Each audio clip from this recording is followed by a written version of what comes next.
Welcome to Bommi சமையல். நம்ம என்ன பண்ண போறோம்னா, நான் வைக்கிற போல மீன் குழம்பு வச்சு காட்டுறேங்க. வைக்க போறேன், வாங்க எப்படி செய்யலாம்னு பார்க்கலாம். ஃபர்ஸ்ட் வறுக்கிறதுக்கு மசாலா போட்டு தடவி வச்சுக்கலாம் மீனுக்கு. இது வறுக்க போறேங்க. இது வறுக்க போறேன். இது வந்து தலை பீஸ்ல குழம்பு வைக்க போறேன். இந்த வாழும் இந்த கண்டமும் வறுக்க போறேன். இப்போ மசாலா போட்டுக்கலாம். வறுக்கிறதுக்கு மிளகாத்தூள் போட்டுக்கலாம். குழம்பு மிளகாத்தூளுங்க. கொஞ்சம் உப்பு போட்டுக்கலாம். மீன் மசாலா கொஞ்சம் போட்டுக்கலாம். கொஞ்சம் ஒரு ஸ்பூன் எண்ணெய் ஊற்றிக்கலாங்க. எலுமிச்சம்பழம் கொஞ்சம் பூண்டு ஊற்றிக்கலாம். அவ்வளோதான் நான் பேசிக்கிறேன். மசாலா போட்டு ஊற வச்சாச்சுங்க வறுக்கிறதுக்கு. இப்போ மீன் குழம்பு சாப்பிடலாம். வெங்காயம் போட்டிருக்கேன், கடுகு போட்டுருக்கேன். இப்போ வெங்காயம் போட்டுக்கலாம், தக்காளி போட்டுக்கலாம். தக்காளி பூண்டு பச்சை மிளகாலாம் வதக்காச்சு. கொஞ்சமாக தக்காளி போடணுங்க.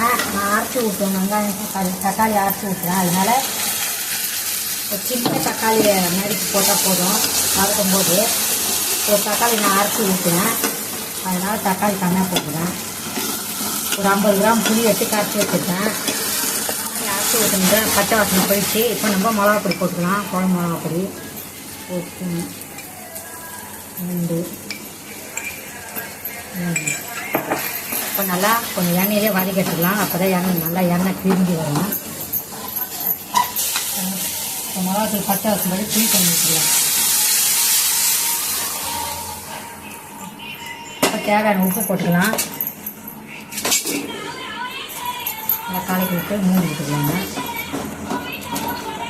காலைக்காச்சு இன்னும் கொஞ்சம் தண்ணி ஊற்றிக்கலாம்.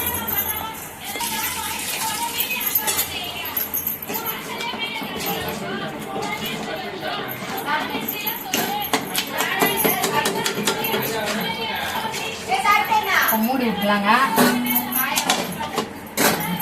ரெடி ஆயிடுச்சு. மீனும் போட்டோம். நல்லா கொதிச்சு மீன் போட்டு மீன் குழம்பு ரெடி ஆயிடுச்சு. இப்போ கொத்தமல்லி தூவி நம்ம சூப்பரான மீன் குழம்பு ரெடி. எண்ணெய் திரும்பி மீனும் வத்தாச்சுன்னா மீன் குழம்பு மீன் வருவேன். அதுதான் இந்த வீடியோ இதோட முடிச்சுக்கலாம். பாய்.